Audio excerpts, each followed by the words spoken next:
Assalamualaikum warahmatullahi wabarakatuh. Waalaikumsalam warahmatullahi wabarakatuh.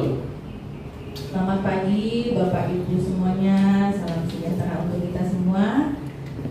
Terima kasih atas kehadiran Bapak Ibu di sini yang telah memberikan waktu kepada saya di sini. Terima kasih kepada Bapak Rohim. Jadi jika saya memperkenalkan diri, nama saya Mirda Hirtianingsi, saya dari Kanwil Kemenkumham DKI Jakarta. Jadi kalau Bapak Ibu yang rumahnya di Cawang, boleh main ke kantor ya. Saya tinggalnya di Pondok Kelapa. Ada yang rumahnya tinggal di Pondok Kelapa? Boleh juga main ke rumah ya. Tenang nggak bakalan saya minta tolong seperti itu. Dikasih kelapa muda ya Bu ya? Ya, banyak. Kalau Pondok Kelapa itu kan banyak kelapa ya Pak ya? Iya. Benar sekali. Nah kalau di sini saya mengambil tema pengenalan pengetahuan dan nilai integritas anti korupsi. Jadi sebenarnya sih kita sama-sama belajar ya. Saya di sini juga belajar, Bapak Ibu juga belajar. Jadi sama-sama kita belajar. Jadi saya membagi pembelajaran untuk kita bersama. Apa sih nilai-nilai anti korupsi itu? Apa sih nilai integritas itu? Apa sih pengertian anti korupsi? Atau apa sih pengertian korupsi? Seperti itu. Kalau di sini data diri saya ya. Nah, Bapak Ibu bisa lihat ya, di sini ada nomor WA saya. Bisa nanti kalau misalnya ada yang Bapak Ibu ingin bertanya mengenai kegiatan ini, boleh kontak saya. Ini juga ada email saya seperti itu. Nah, kita mulai yang pertama tentang dasar hukum pemberantasan anti korupsi.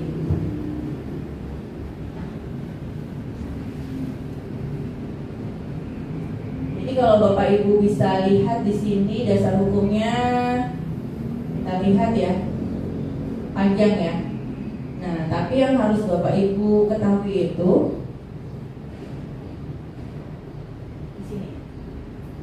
Undang-Undang Nomor 30 Tahun 2002 tentang Komisi Pemberantasan Tindak Pidana Korupsi.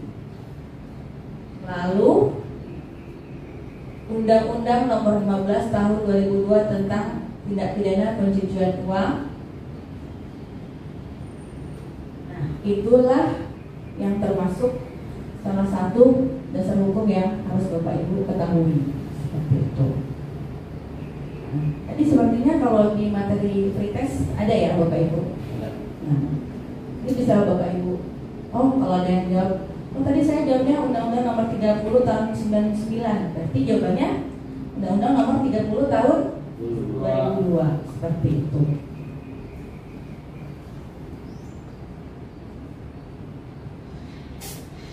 Sepertinya saya salah pencet ya. Balik-balik lagi ya. Ke bawah ya. Pencet ke bawah. Ketahuan kalau saya minjem ya, bukan punya pribadi. Lalu di sini ada pengertian faktor dan teori penyebab korupsi. Nah, sebelumnya mungkin rekan saya sudah menjelaskan ya pengertian korupsi itu apa. Jadi di sini kita mengulas kembali bahwa memang benar korupsi itu berasal dari bahasa Latin, berarti corruptio. Apa yang memiliki kata kerjanya corrupere itu? Artinya memang sangat busuk, sangat rusak, menggoyahkan, memutar balik ataupun menyogok. Nah, terus di dalam Undang-Undang Nomor 20 Tahun 2001 juga dijelaskan bahwa tindak pidana korupsi itu adalah setiap orang yang secara melawan hukum melakukan perbuatan untuk memperkaya diri sendiri atau orang lain, ataupun suatu korporasi yang dapat merugikan keuangan negara atau perekonomian negara. Bayangkan Bapak Ibu, dia hanya memperkaya dirinya sendiri, tapi merugikan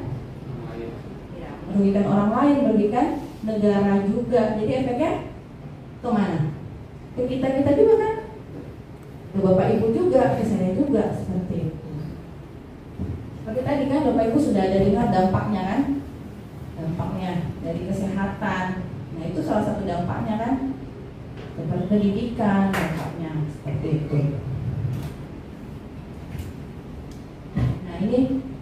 faktor penyebab korupsi ya. Jadi kalau yang bisa saya ngambil teorinya Jack Bollon. Kalau Bapak Ibu tadi baca pretest, pasti ada dijelasin juga tuh. Tapi saya sebenarnya salah tulis itu. Kalau dia tahu, saya tulisannya John, bukan Jack. Nah, kalau di sini teorinya apa? Penyebab korupsi dari teori Ghosn. Jadi dari pertama itu apa?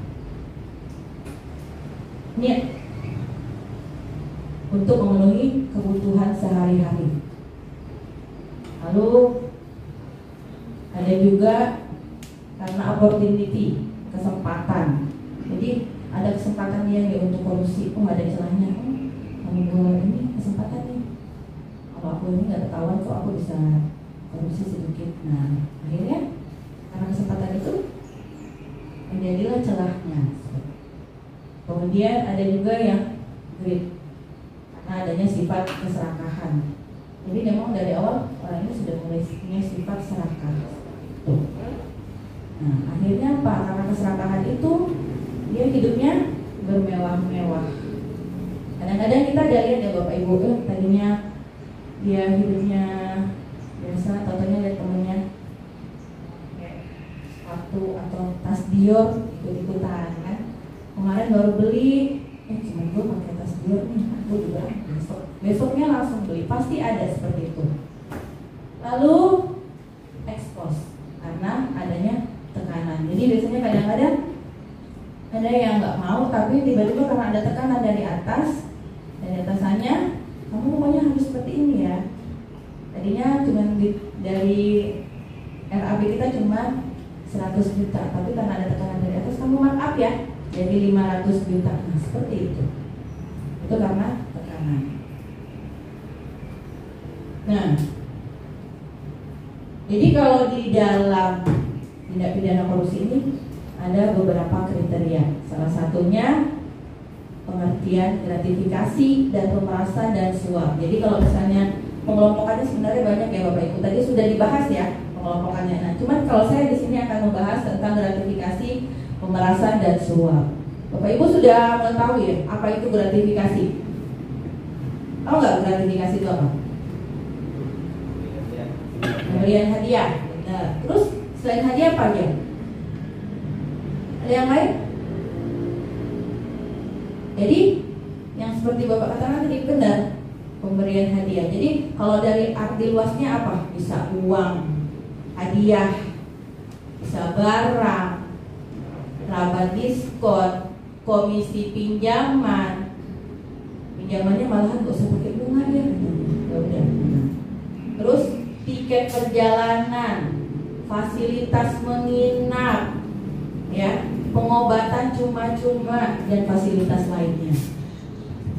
Nah, terus ini bukan hanya yang di dalam negeri ya Bapak Ibu, tapi jika kita misalnya mau jalan-jalan nih, gue ada tiket buat luar negeri juga sama, termasuk gratifikasi. Dan ini juga bukan hanya secara manual ya, transaksi secara elektronik pun dan non elektronik pun termasuk. Jadi misalnya beliin dong gue pulsa, nanti gue kirimin. Nah itu Bapak Ibu ini udah masuk nih pulsanya yang kemarin ya, makasih ya. Nah itu termasuk gratifikasi seperti itu. Dan kalau misalnya ada yang ngasih, saya kemarin ternyata masuk dan harus dilaporkan. Oh ini harus dilaporin ya. Nah dilaporin, iya benar, gorengnya pun harus dilaporin. Saya sudah nanya kemarin, bener ini Bu? Iya. Berbeda kalau katanya kita makannya secara umum, jadi makan bareng, dapat nasi kotak buat bareng-bareng, seruangan rame, dapat memang semuanya. Nah itu nggak perlu dilaporkan seperti itu. Nah terus harus dilaporkan di mana? Di aplikasi Gol KPK secara online. Nanti saya langsung dibales. Jadi saya pernah nanya juga sama fasilitator saya. Jadi katanya memang nanti akan dilaporkan. Jadi kalau misalnya ini kadang-kadang notisnya langsung dibagikan seperti itu.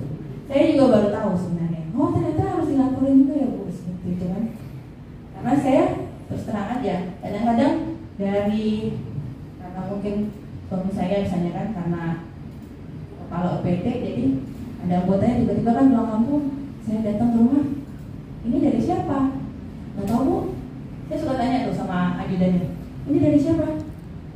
Nggak tahu Bu, saya nggak tahu dari mana. Kadang-kadang itu tuh nggak sih donat sampai saya biarin sampai kadaluarsa ya. Nah itu saya biarin aja kan, karena anak-anak juga nggak suka makan. Kadang-kadang ada lanting. Tuh kalau dibilangin ya, saya biarin aja ujungnya. Adalah kalau yang ada kerja di rumah, udah bawa tuh pulang boleh gitu kan. Karena kan saya pemahamannya apa sih, masa makanan begini harus dilaporin seperti itu. Nah ternyata yang harus dilaporin. Nah mungkin ini juga buat pembelajaran saya juga sih, gitu. Dan akan saya bagikan ke melakukan sesuatu yang bertentangan dengan kewajibannya seperti itu. Nah kalau di sini dapat dilihat ya suatu perbedaannya. Jadi kalau gratifikasi itu berhubungan dengan jabatan, terus bersifat inventif, tanam budi dan tidak membutuhkan kesepakatan. Jadi kalau gratifikasi ini kita itu ASN-nya termasuk pasif. Nah, tapi masyarakatnya yang aktif seperti itu. Nah, kalau yang suap transaksional, ya. Jadi pertemuan dari pemberi dan penerima, tapi umumnya secara tertutup ya. Lalu pengusaha misalnya berusaha melakukan penyuapan untuk mendapatkan proyek. Nah, kalau pemerasan itu penerimaan sepihak dari pejabat yang menerima. Nah, biasanya kalau yang pemerasan ini kebalikan ya dari gratifikasi. Yang aktif itu malah justru kitanya, ASN-nya, ke masyarakat. Jadi kalau kita mau bilang perbedaan gratifikasi sama pemerasan, dibalik aja gitu. Yang satu pasif, yang satu aktif. Nah, kalau yang gratifikasi, yang aktifnya masyarakat. Tapi kalau misalnya pemerasan, yang aktifnya justru diri kita.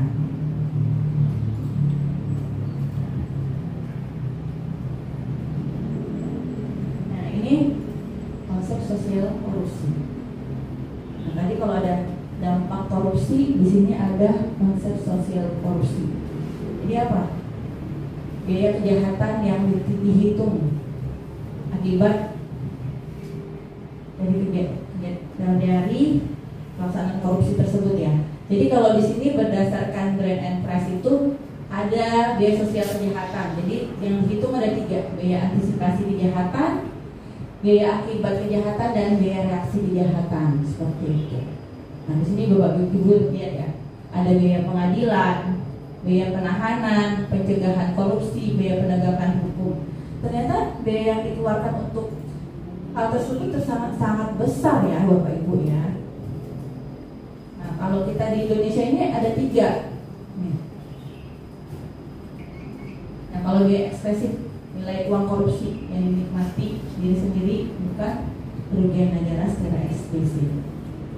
Kalau implisif itu nanti akan mengaruh, misalnya bunga di masa datang akan timbul akibat korupsi. Jadi kalau misalnya kebanyakan kerugian negara, akhirnya kita kalau mau pinjam bank tiap tahun kelihatan kan bunganya bertambah. Benar nggak Bapak Ibu? Nah, seperti itu. Nah ini biaya antisipasi. Jadi biaya sosialisasi korupsi sebagai bahaya laten. Lalu ada lagi biaya akibat reaksi korupsi. Itu tadi salah satunya. Biaya peradilan, biaya penyidikan, proses perampasan aset di dalam dan di luar negeri. Nah, kalau semuanya ini biayanya dibebankan kepada pelaku koruptor, mungkin negara tidak akan terlalu terbebani ya. Apalagi misalnya, tapi kan tetap saja pengaruh ke ekonomi, pengaruh ke pendidikan seperti itu. Jadi tetap saja memiliki dampak yang sangat besar. Nah, kemudian dari kegiatan semua apa? Kita harus mulai dari mana? Sikap integritas. Bagaimana cara kita untuk mengurangi anti korupsi? Nah, di sini pengertian integritas. Jadi kalau integritas itu kesesuaian antara pola pikir, perkataan, dan perbuatan kita. Jadi kalau kata orang konsisten. Kadang ada yang juga bilang istiqomah. Jadi kalau misalnya istiqomah, saya suka dibilangin sama teman saya, itu ada teman saya kan rajin Pak ya. Dia Senin, Kemis puasa, jadi suka dibilang, kamu istiqomah ya, gitu. Istiqomah itu ternyata konsisten ya, terus menerus. Jadi kadang-kadang kalau temen yang ngajakin, ayo kita makan, lagi puasa, gitu. Oh istiqomah. belajar sih Pak, kadang-kadang Senin Kamis gitu kan. Jadi kalau diajakin teman-teman pergi jalan-jalan, ayo dong kita makan, puasa. Ya, kok puasa kan? Ya tapi gimana? Saya bilang aja jadinya diet, kan nggak panjang kali lebar.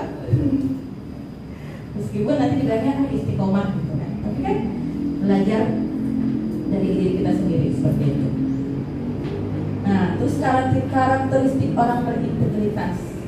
Jadi kalau di sini karakteristiknya kalau saya ambil ya, yaitu dalam kehidupan kesehariannya. Jadi kesesuaian itu ada salah satunya istiqomah ya. Terus dia menjadi suri teladan. Lalu dia berani menyatakan kebenaran, berani menegur yang mana yang benar, mana yang salah.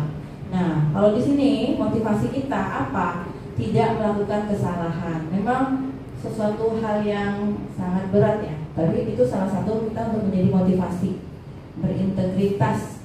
Jadi kalau kita mengetahui kesalahan kita perbaiki dan berani mengakui kesalahan tersebut seperti itu. Nah, lalu sikap integritas itu apa saja? Nah, Bapak Ibu dapatnya di sini. Kalau dari KPK sendiri ada 9 nilai anti korupsi, yaitu mereka singkat dengan Jumat bersepeda kakak. Apa itu Jumat bersepeda kakak? Ternyata jujur, mandiri, tanggung jawab, berani, sederhana, peduli, disiplin, adil, dan kerja keras. Nah, dari 9 nilai ini ternyata dibagi 3 lagi. Dibagi 3, yaitu ada aspek inti dan aspek sikap serta aspek etos kerja. Nah, jadi kalau di sini jujur, berkata benar, disiplin, kebiasaan dengan tindakan yang konsisten seperti itu. Tanggung jawab, melaksanakan kerjaan dengan sungguh-sungguh, laksanakan tugas dan kewajibannya dengan sungguh-sungguh. Nah, terus adil, tidak memihak.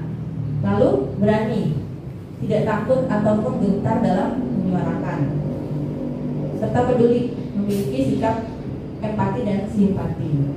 Lalu yang di etos kerja keras. Jadi kerja kerasnya berjuang tanpa menyerah, tidak melanggar etika. Lalu mandiri, mampu menyelesaikan, menemukan solusi tanpa bergantung dari orang lain. Nah, terakhir sikap sederhana, bersahaja, tidak berlebih-lebihan. Jadi masih dalam batas yang wajar seperti itu. Nah, kalau di sini ada lagi tentang role model ya. Kalau saya ada 3 ini ya, dilihat. Jadi 3 negara ini, Selandia Baru, Finlandia, Denmark, ini masuk role model anti korupsi, Bapak Ibu. Nah, kalau misalnya Selandia Baru itu ternyata dia masuk ranking 10 besar pendidikan terbaik di dunia. Ya. Terus Denmark, fasilitas kesehatan gratis seluruh penduduk. Nah, ini Bapak Ibu, kita BPJS aja masih potong gaji kan? Saya punya saudara itu tinggal di Swiss. Mereka itu memang full pendidikan, full kesehatan ya. Jadi waktu mereka mau lahiran itu benar-benar ditanggung full. Kalau kita kan agak ribet ya BPJS komplainnya. Mereka tuh lebih aware gitu loh sama penduduknya. Padahal kalau saya lihat tuh kan saudara saya nikah sama orang sana, dia itu termasuk WNA dong. Kalau kesana kan, betul nggak Bapak? Iya, tapi lebih diperhatikan. Dia bilang, kalau kita di sini tuh mau berobat aja nggak susah ya Pak, mau puskesmas itu terus terang aja. Kita mau berobatnya sakit apa, gitu kan? Mau minta rujukan aja, mau ngapain, gitu kan? Udah di sini aja kok masih bisa ditangani, gitu kan? Kalau udah parah tuh baru deh. Kadang-kadang saya juga suka ngoceh sih kemana juga. Gitu. Akhirnya ya udahlah daripada ribet, bayar sendiri kan seperti itu. Nah ini ada yang tokoh integritas. Nah kalau di sini dari bisa didengar nggak?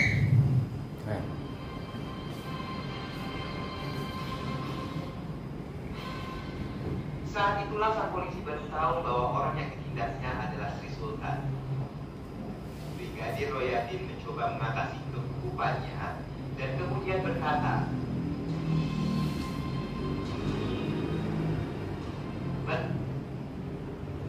nah ini cuplikan sekilas ya Bapak Ibu. Jadi kalau kita nonton itu ceritanya penilangan, diberhentikan. Kalau menurut Bapak Ibu apa pendapatnya dari cuplikan tersebut? Yang ditilang itu Hamengkubuwono. Kira-kira mau ditilang nggak? Enggak. Enggak. Ditilang. dan hilang maksudnya. Ternyata apa katanya tuh? Setiap orang, siapapun dan apapun jabatannya harus taat kepada hukum. Jadi dia mengakui kesalahannya, bahwa dia salah jalan masuk perbuatan, dan akhirnya apa? Dia meminta untuk ditilang seperti itu. Nah, ini Bapak Ibu, padahal dia siapa? Sultan Hamengkubuwono ke-9. Nah, itulah salah satu nilai integritas kita, bahwa berani mengakui kesalahannya. Nah, dari situ aja kita sudah mulai menanamkan dari diri kita sendiri bahwa kita harus berani mengakui kesalahan kita seperti itu. Berarti artinya apa? Berani jujur seperti itu. Artinya kita melalui dari hal-hal yang terkecil dulu, karena memang banyak kan 9 nilai integritas. Saya pun salah satunya mengakui bahwa salah satu nilai kekurangan saya disiplin ya. Saya masih kadang-kadang suka datang telat seperti itu. Kadang kalau saya masih dikasih, kalau ada kerjaan laporan itu ya Pak, kalau kita dulu mesti lupa ya Pak. Ya. Nah kadang-kadang habis penyuluhan saya belum tentu langsung ngerjain. Ntar giliran udah dapat deadline, ayo buru-buru. Nah udah kayak apa kerja semalam ya. Nah seperti itu. Nah itu termasuk sikap yang tidak disiplin ya dari integritas. Tapi saya akan berusaha yang lain, akan saya berusaha untuk memperbaikinya. Jadi kalau salah satunya kita belajar dari hal-hal yang terkecil dulu. Yang mana sih dari 9 nilai ini yang kita bisa seperti itu? Misalnya jujur, mandiri, nah seperti itu. Nanti akan mengalir dengan sendirinya.